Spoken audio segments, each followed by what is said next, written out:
नमस्कार। योग एवं स्वास्थ्य में फिर से आपका स्वागत है। हाँ जी, आज मैं बात कर रही हूँ,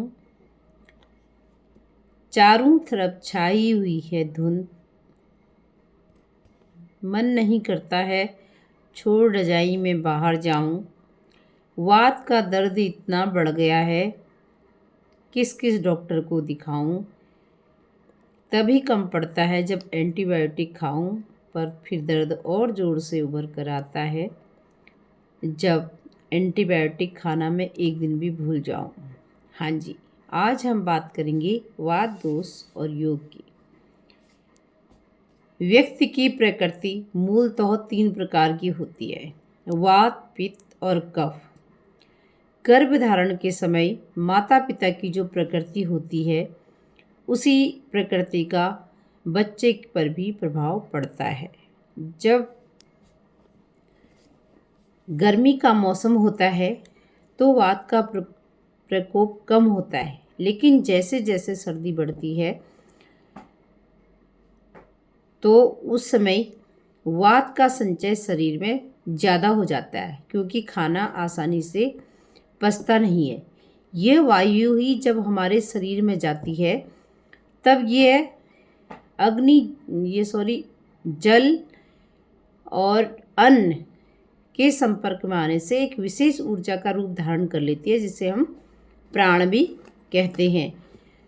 वर्षा काल में और सर्दियों में बादल होने पर, रात्रि में खाना नहीं पचने पर और बुढ़ापे में इसका शरीर में अत्यधिक प्रकोप होने लगता है। जो व्यक्ति के शरीर में वायु ज़्यादा होगी, उसकी निशानी क्या होगी? उसका स्वाद मीठा, जीभ फटी सी रहती है, शरीर ठंडा रहता है और आंखें हल्की नीली होती हैं और वाणी स्पष्ट होती है। अब वात के स्वरूप क्या क्या हैं?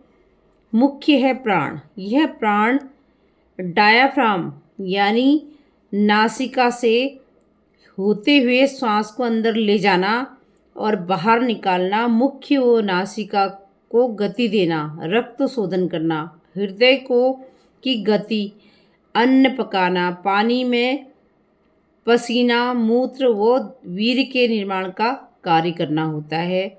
इसके काम है। इसके कुपित होने पर टीबी, दमा और यहाँ तक भी हृदय के रोग होने की भी संभावना बढ़ जाती है।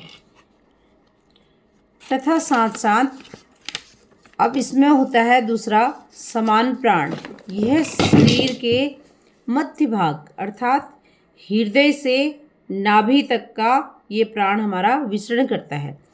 भोजन के लिए ग्रंथियों के रस का निकालना तथा भोजन को पचाना, पचे हुए भोजन के रस को शरीर के सभी अंगों व भागों में भेजना, इस समान प्राण के ही कार्य हैं। समान प्राण के कुपित होने पर आपको मोटापा आएगा, गैस बनेगी, शुगर और अल्प रक्तता जैसे रोग हो जाएंगे। इसी में हम आगे चर्चा करेंगे।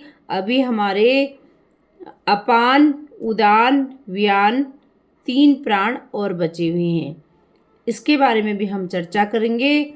और कुपित वात के शरीर में आने वाले रोग कौन से हैं, उसका क्या कारण होता है और उसका क्या उपचार होता है। इस वीडियो को मैं 3 हिस्सों में बांटूंगी, इसीलिए बने रहिए मेरे साथ और देखते रहिए। नमस्कार।